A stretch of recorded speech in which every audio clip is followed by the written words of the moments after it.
Hello and welcome to the Open Talent Report. This is the podcast where we discuss the emerging trends in labour law, employment law, independent work and the gig economy, which many organisations are wrestling with due to the growth of the open talent and gig economy. I'm your host, Conor Heaney. When I'm not presenting the podcast, I'm the MD at CXC Global, EMEA, which compliantly connects talent and opportunity. Hello and welcome to this week's show, where I'm delighted to welcome Alex Hirst and Lizzie Penny, who are the co-founders and joint CEOs of Hoxby. In addition to this, both Lizzie and Alex are authors, speakers, activists on the future of work and the world of work. I first got to know about both Alex and Lizzie through their work at the Association of Future Work. And guys, I'm really delighted to have you both on the show. You've written a book, which we're going to cover in some detail and share with our audience. But before we begin, guys, how the hell are you doing? Excellent. Thank you, Conor. Hi, Conor. Yeah, good. Thank you very much. It's great to be here. Yeah, and I know this week, guys, has been a real whirlwind for you. So for the benefit of our listeners and audience, this is the week, I believe, of your book launch. And I know you guys have got some amazing PR and you've been speaking at various literary festivals. So thanks so much for doing the time. We know you're busy and we really appreciate it. So with that, Alex and Lizzie, what's your backstory? What's the pop quiz version? How did you guys become the co-founders and CEO of Hoxby? Would you mind sharing both of your stories? Yes, of course. Lizzie, shall I start? Yeah, you go, Alex. So the idea of Workstyle is an idea that we came up with in the pub, like all good ideas. But our stories are what brought us to that conversation. So I'll explain mine briefly, and I'll allow Lizzie to explain hers. This was around 2014, and we were running a successful creative agency business. And I would say, doing some of my best work without being, arrogant. It was brilliant fun. And we were on fire. We were doing really, really well.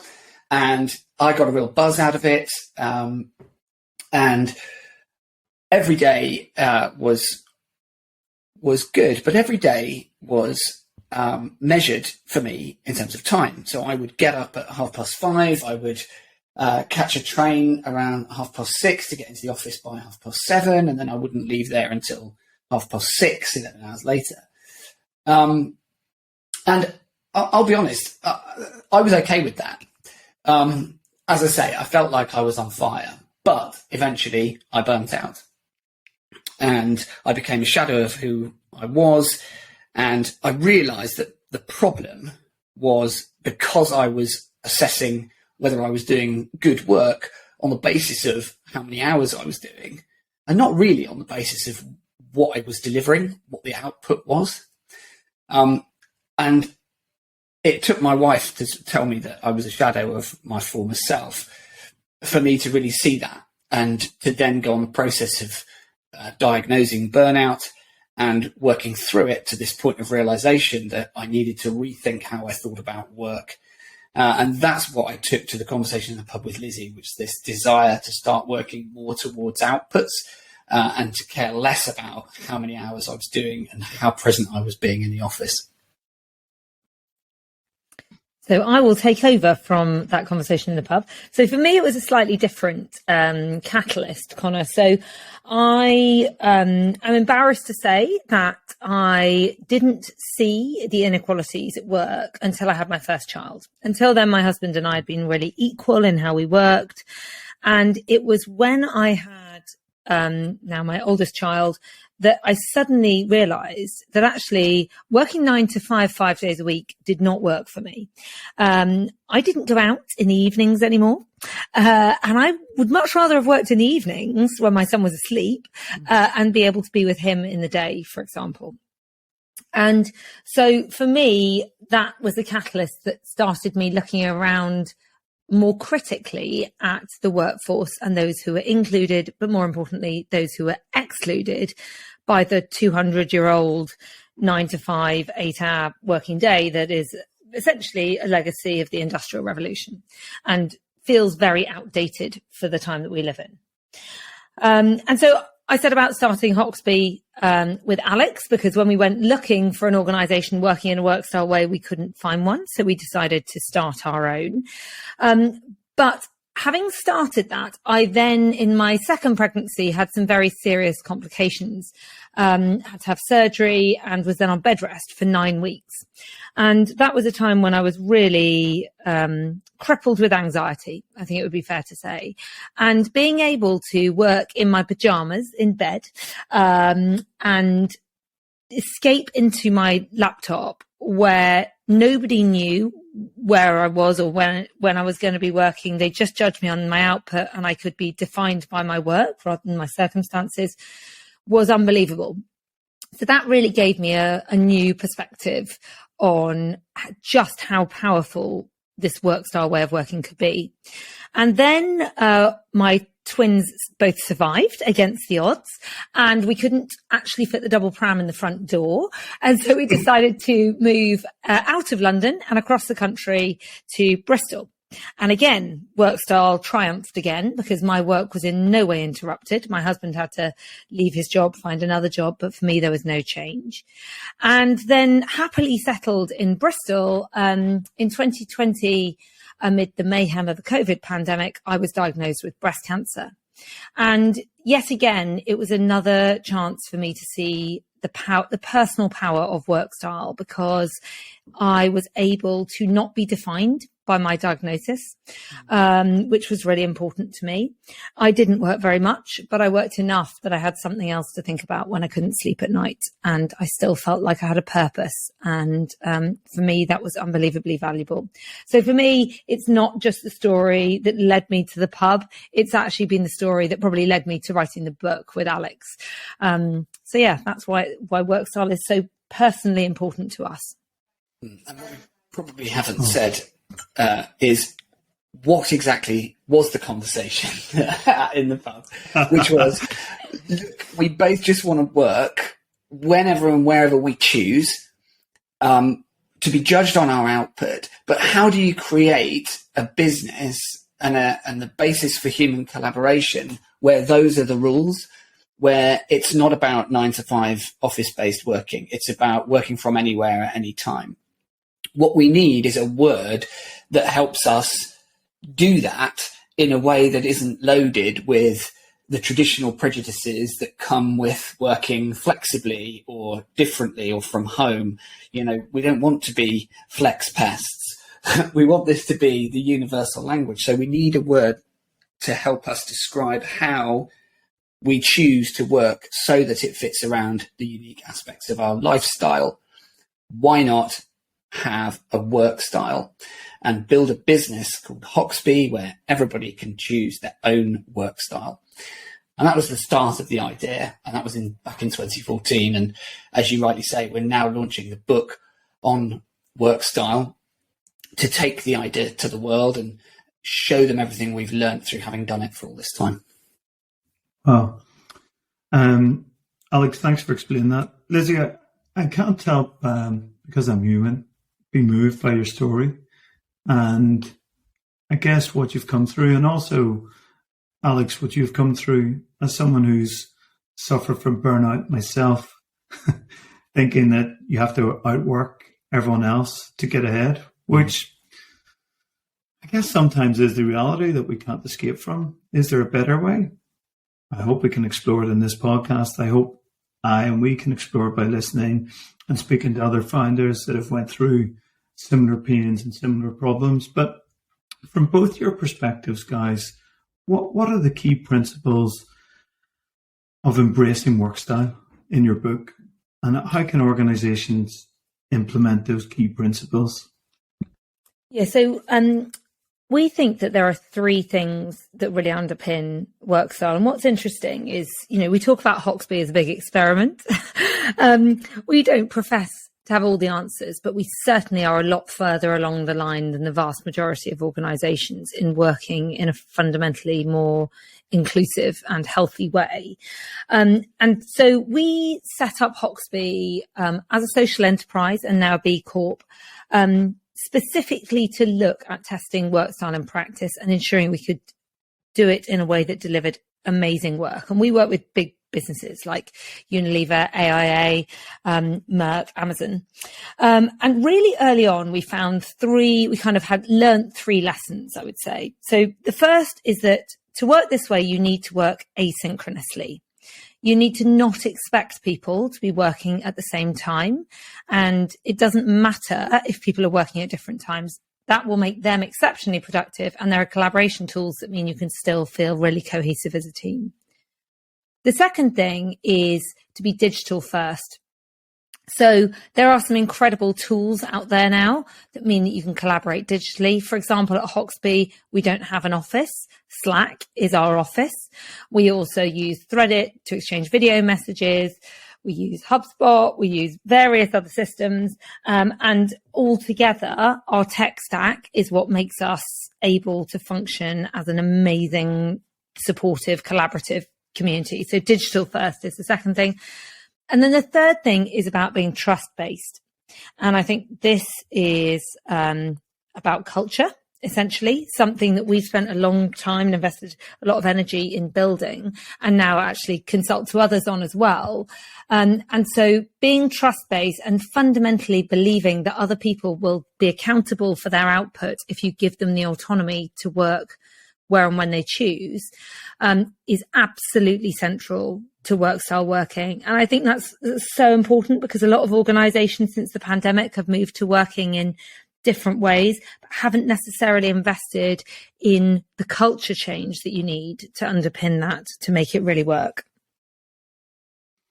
Okay, I really like that explanation. And there's a lot of parallels with how we and I have built our own organisation, which is CXE. We're digital first, remote first. Our Teams environment is our town hall, our place to communicate, grow, learn, share. Is it the most effective tool? Probably not, but we're probably really pushed Teams to the limits of its possibilities. And all those things that you've said, particularly around the culture piece, Lizzie, really resonate with me as a founder and I suppose as a CEO of a business that is digital and remote first. But I'm somewhat conflicted around some of the things you've said and some of the things I believe personally. And if I can explain it like this, I think when proponents of digital first or remote first, like ourselves, talk about it, in some ways we're actually, I'm afraid to use this word, almost discriminating against those workers that aren't knowledge workers, that don't have a MacBook that I'm looking at in front of me, that don't have the tools, that might be on a factory or production line making really important stuff. And I think that the discussion and the debate is often framed, I guess, because it has to be around knowledge workers. But how do you feel about taking some of the principles that you guys have found and bringing it into the deskless world, whereby there's actually workers that need to show up and be at a certain place at a certain time to do certain things? How can we bring that message of inclusion and diversity to those group of workers?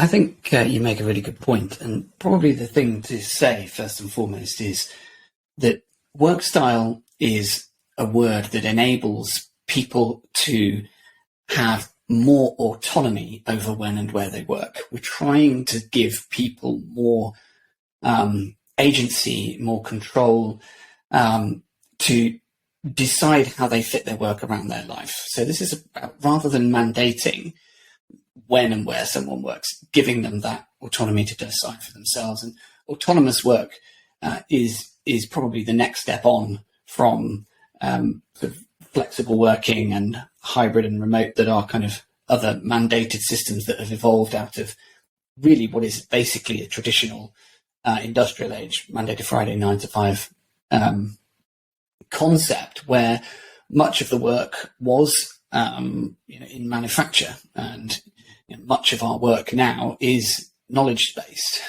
We have evolved hugely. So when we talk about knowledge work, we are talking about the vast majority of work being done. And what we want to try and do is prove the benefits of autonomy, which actually the book does in terms of improved well-being and therefore productivity, but also engage the decision makers behind how all forms of work are being done, on the basis that most of those decision makers are knowledge workers.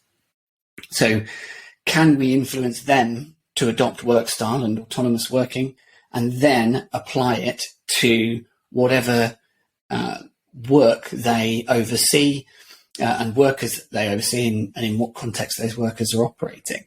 So we're very much at the start of the adoption curve of autonomous work, but starting with the vast majority of workers, we feel is a sensible place to begin.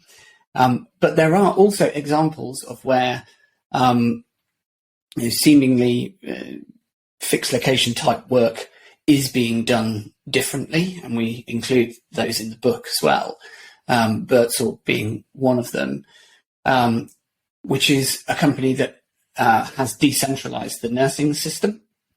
So rather than having nurses in buildings delivering care, they have nurses out in the community, and those nurses have complete control over their own work style, and are transforming the way in which that service, that care provision is given.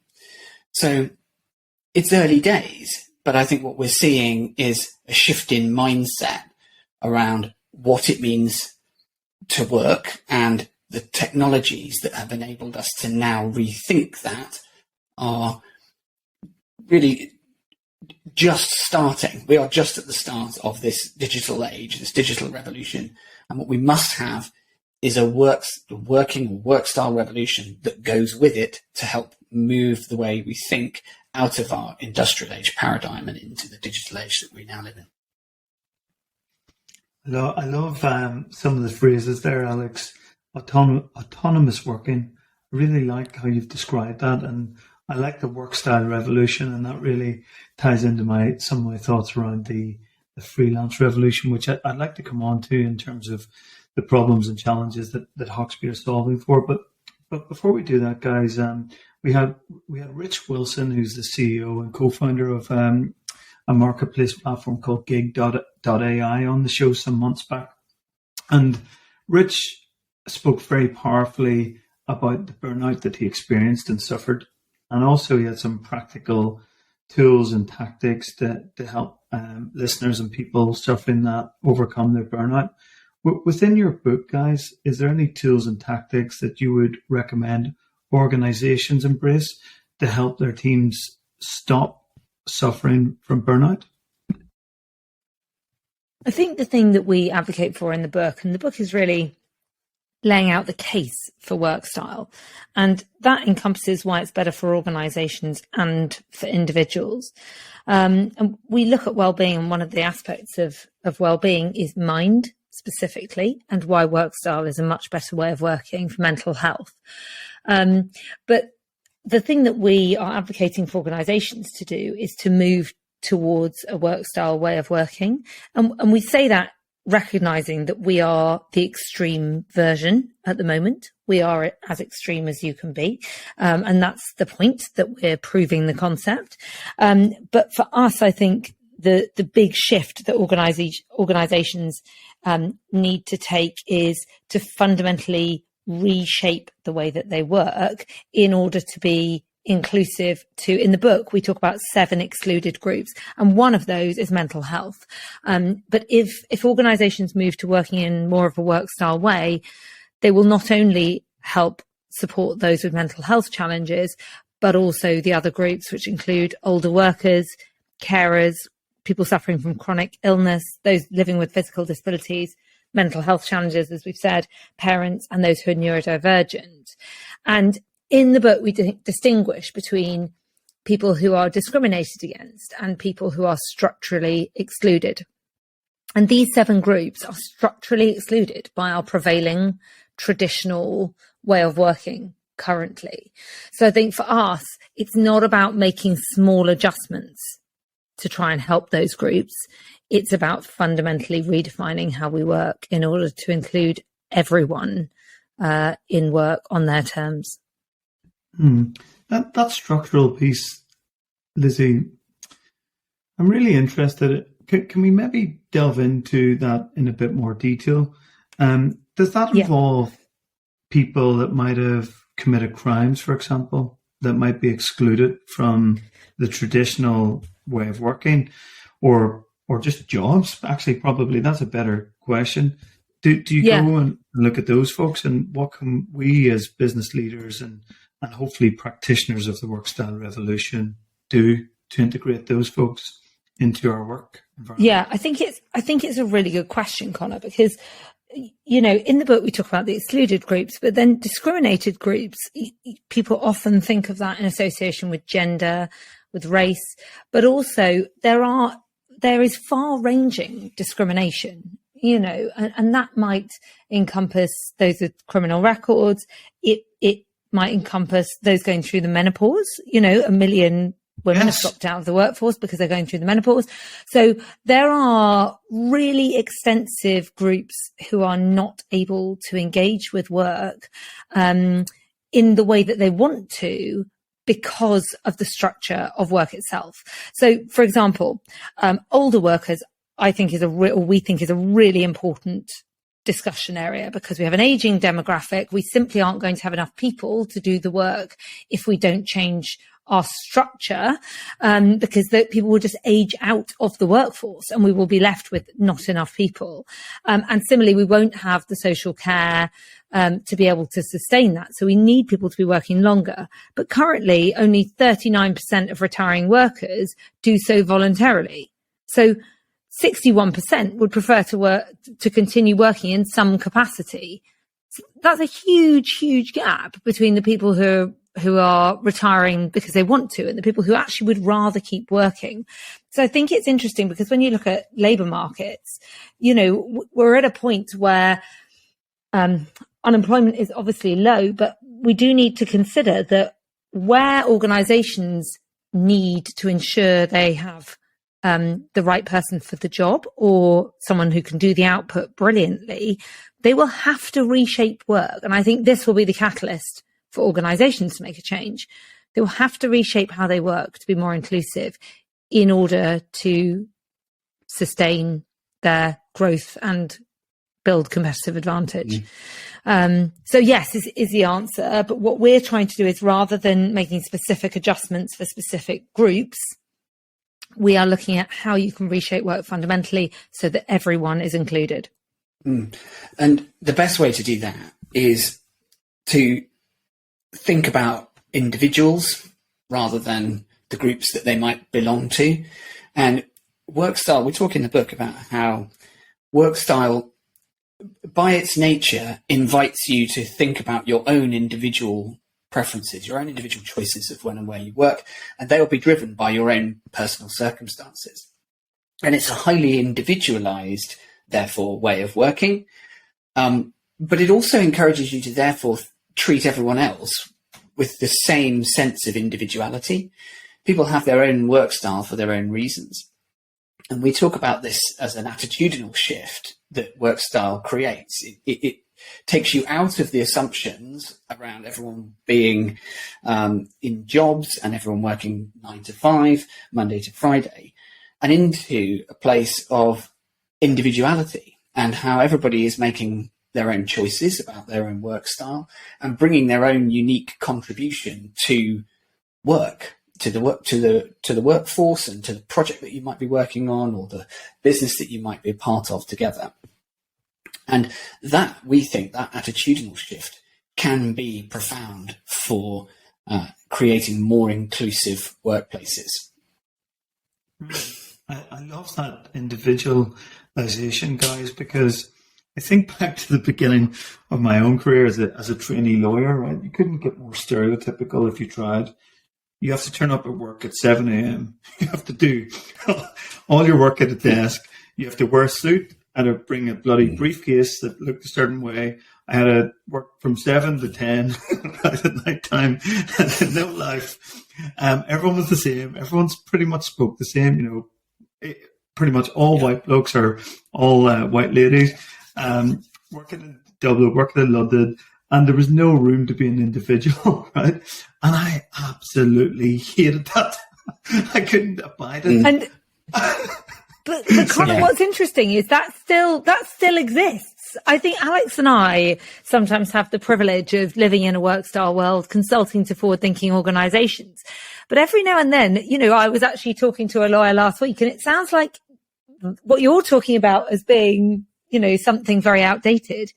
People are still working that way. It's madness. And it's madness not only because it's not good for their well-being, it's not good for their personal productivity, but it's also not good for the organisation, because you've essentially got lots of similar people violently agreeing with each other. And actually, we know that when you have diversity, and particularly cognitive diversity, and you have an environment where those people are integrated and have good psychological safety and feel that they can speak up with their opinions, you get to better outcomes. So it is far better for an organisation to have a diverse workforce and have them in a structure where they feel they can speak up. And yet, still, many organisations just aren't thinking along those lines. Yeah, Lizzie, I fully agree with you. And I guess when we co-founded our current business, CXE, in Europe, I really wanted to design and create an environment where I wanted to go to work, right? Even though going to work for me was working from a cafe, a hotel, an airport lounge, my kitchen, my dining room, my terrace. Yeah. Right? I really wanted to work in a place where I would want to go to work and create a culture where other people would want to go to work, where we could be judged not on presenteeism or logging on at 7 a.m. and logging off at 12 o'clock at night, but you're judged on your efficiency and effectiveness and your contribution to not only the business, but to the culture, and keeping that culture going. And for me, and it sounds like to you guys, the culture piece is incredibly important. Which is interesting. Yeah. Sorry, go ahead, Alex. I think I was going to say, I think the culture piece is important, but I think the leadership piece is really important as well. And that does a lot to set the culture. And when you look at post-pandemic working, or even during pandemic working, one of the things that we saw was that lots of organizations took what they do in an office and they put it in a remote environment or a globally dispersed environment or whatever it was. And actually that doesn't work.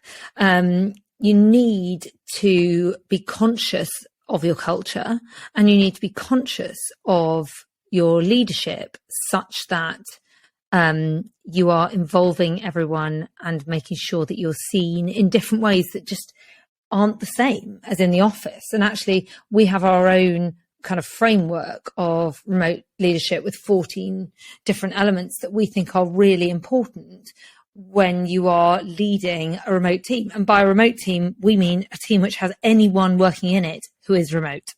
So even if you've only got one person working remotely, you have a remote team. So for us, those two things go hand in hand. What is the culture, and how are the leaders of the organization making conscious choices to lead in a way that is appropriate for working in a Workstyle way or just in a remote way?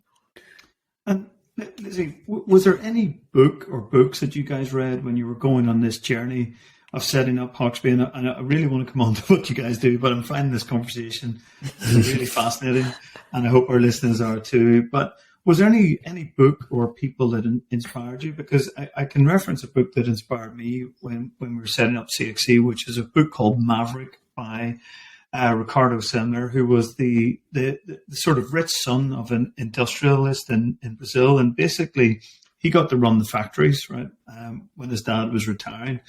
And his way of working was to say, right, you can choose your own time to come in at, and this was for all people at all levels of the organization. You choose which work you do. You organize yourselves in a way that suits you guys, right? And whilst the change was a bit messy, the actual productivity of the factories and the industries that he was running went through the roof. So that really inspired me, even though we don't make anything here, right?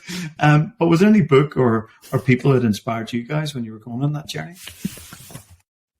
Yeah, so we are very privileged to have Dame Stephanie Shirley, having written the foreword to our book. You might know her as Steve Shirley, because she started the company at a time where you had to change your name to be taken seriously, so you sounded like a man. But she was really the Workstyle trailblazer 50 years ago. And so she definitely inspired us, because we felt like when she set up Freelance Programmers, she was struggling with things that we don't even need to consider now. There are many barriers to working this way, but we don't have the levels of gender inequality. Technology wasn't nearly as progressed. And her crusade was essentially swept aside by the far less progressive flexible working. And so for us, we felt like if she could do that in 1962, then we can surely do this in 2022. So certainly she's been a real inspiration to us.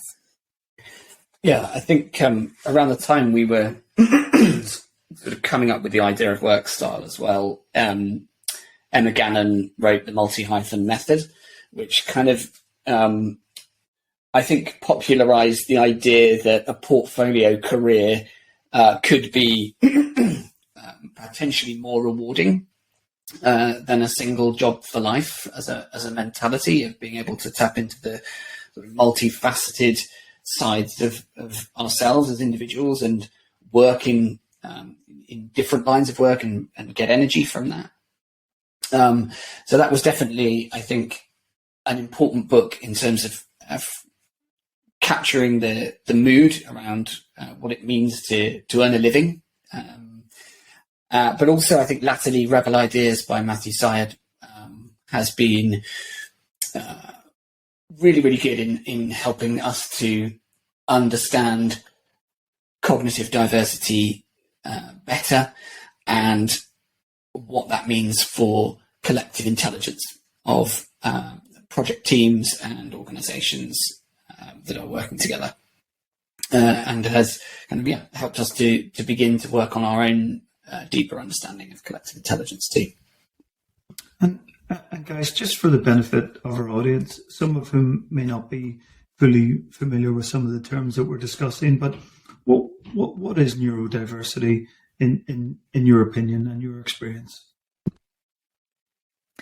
I think it's a really broad term, and our interpretation is to include all possible aspects within it. So be it autism, Asperger's, dyslexia, ADHD. And one of the things that we talk, that's often the one that people pick up on, because people say, I understand how all the other people are excluded structurally from work, but how are people who are neurodivergent structurally excluded? And so I think essentially for us, it's about anyone who finds the office environment overwhelming, and has sensory overload when they're in that situation.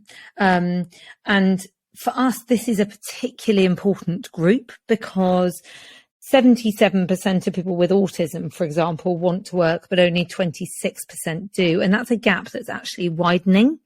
So this is an area where we have a real problem with structural exclusion, but it's also a group who, many of whom have skills that we absolutely need in the workforce.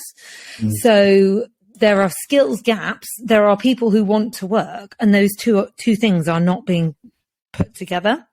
So I think it's a really important one for our economy in terms of including that group.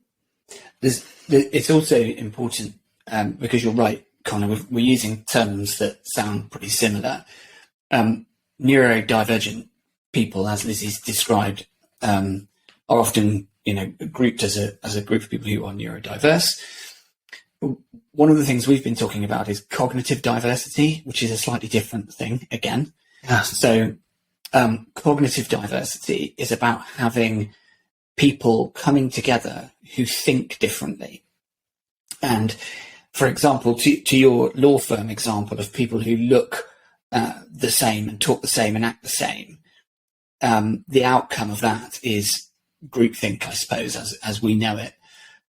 The opposite of that is collective intelligence, which is born out of cognitive diversity, which is born out of having people who look, think and act differently, bring different perspectives to a conversation. And where inclusion is really important, and particularly inclusion of neurodivergent people, is in getting the benefit of their perspectives. Much of the way in which we've worked traditionally has been to exclude those groups, and Lizzie's given the statistics already around the number of people who are excluded from that group, from partaking in work and contributing to our collective intelligence. And so what we're trying to do is unlock that cognitive diversity by making work more accessible to more people. God, I really love doing the show, guys, because I get to meet people like yourself, Alex, and Lizzie, and really learn something really new that I think will help me and more importantly, help our organisation. And I hope help our listeners too. This question might sound unfair, guys, but I just wanted to ask it if it's okay. What can organisations do, in your view, guys, to change their attraction strategies or make them more attractive for workers that are structurally included in those 7 brackets, if you like? Lizzie, I couldn't remember the phrase that you used, but the 7 areas of structural inclusion. Excluded groups. Excluded groups, that's it. God, keep it simple, Connor. Yeah. What can organisations do to really attract those people into their organisations and make it a safe space? I mean, firstly, read Workstyle, the book by Lizzie Penny. Love it. Because it talks a lot about, there's practical stuff in there. But I think the most important thing is to develop ways of working. The assumptions around how the company's going to work, have that based on enabling autonomy as far as possible. There will be limitations, obviously, company to company, but enabling autonomy is what enables individual choice and includes those groups who are currently excluded. If you can offer someone the freedom to choose when and where they work, you remove the barriers that are excluding them. And that's the big shift. It's about enabling autonomy.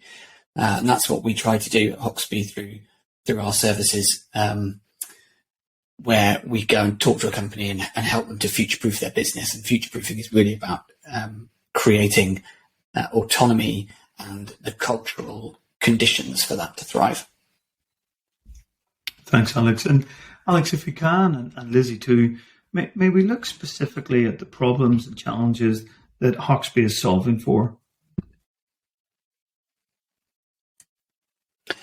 Yeah, I mean, I think the first challenge is building on that. How we're helping companies to future-proof themselves is really how does a company respond to the new demand from the workforce post-pandemic for individualized ways of working. And Workstyle is one of the things that we have tried and tested, that we now help companies to understand and implement. But we also help, as Lizzie said, we help them to develop their leaders through our 14 facets of remote leadership. We help them to develop a culture of continuous improvement, both in terms of the way that the business works and themselves as individuals. So creating e-learning, for example, and all of which is around helping organizations to give autonomy to people, autonomy over the way they learn, autonomy over the way they work, and autonomy and agency over how the business evolves. It's a much more digitally led way of working, obviously, but we think it's really important for wholesale inclusion. And really, that's why we're doing it. We're taking the principles we've learned and developed at Hoxby over the last 8 years, and helping companies to learn from them and to have a positive impact on people, on society by improving the way they work. Thanks, Alex. Really appreciate that. And guys, we talked, I know, about structural exclusion, probably done it to death, but in the context of there seems to be both a labour shortage, to use that horrible word, labour, and a skills shortage in most major Western markets or economies. What's your view, guys, on whether our schools, universities, colleges, training bodies are doing in terms of providing the education required for the jobs of today, the jobs of tomorrow, and the jobs of the future? Do you think we've got a structural problem with how we educate people and what's on offer for them? That's a big question. I've got some thoughts on that, Lizzie. I'm conscious of that. You go, Alex. You go. I know you've got thoughts. Well, I just, I think my personal view is that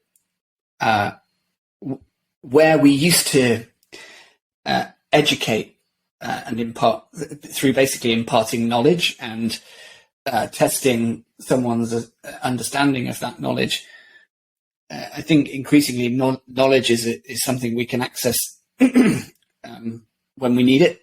The internet has completely transformed our ability to access information. So it's less about what you know and more about how you behave and how you adapt, and in particular, I think how you evolve with the pace of change that we're seeing in the world, and particularly in the working world at the moment.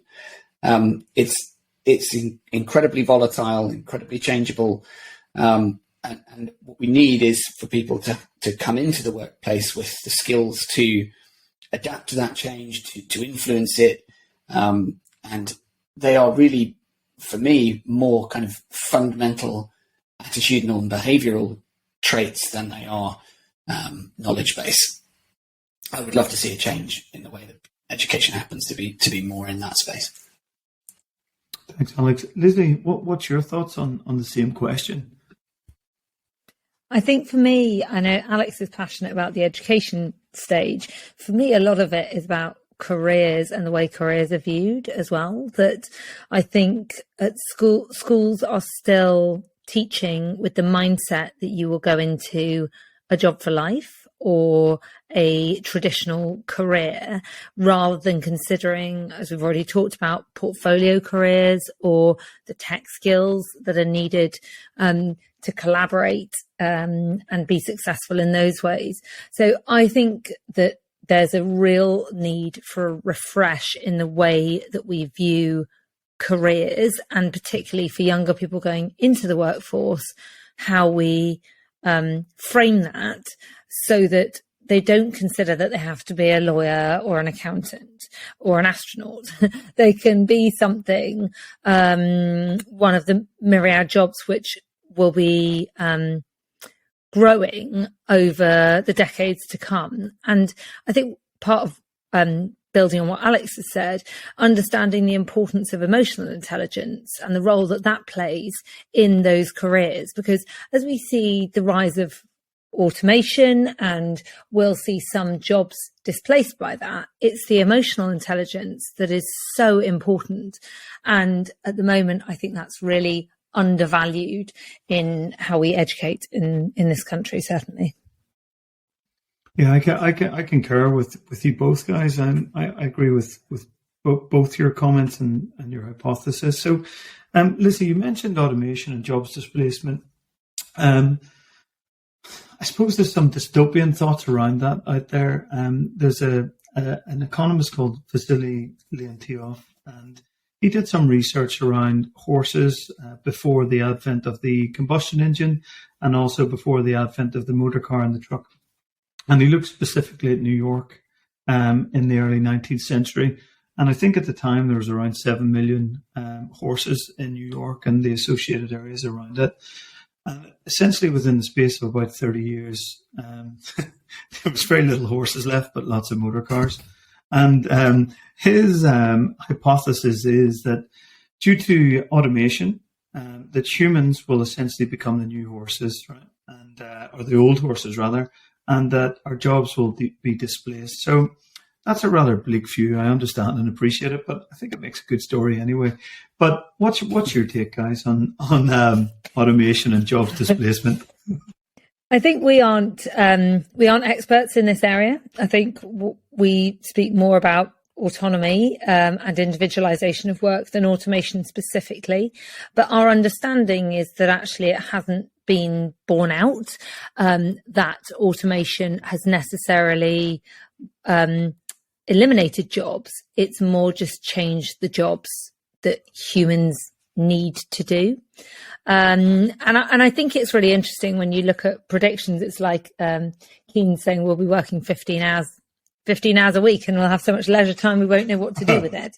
That never came good. And I think the proof is in the pudding. You know, let's see what happens. And as we evolve, I think one of the things that we feel is really critical is to see the benefit of technology and to make sure that we are reshaping our organizations in order to get competitive advantage from those benefits. So, for example, one thing we talk about in the book is how systems are fundamentally more accessible and inclusive now, technology systems.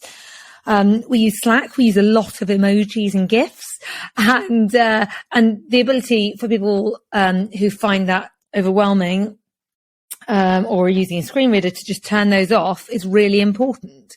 So making sure that we understand the benefits of technological advances and we capitalize on them rather than just being afraid of what they might mean, I think is really important.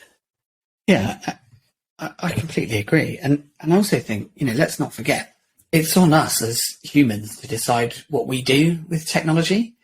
I'm sure that if horses were in a position to decide what happened with, automobiles, they probably would have designed them very differently. So,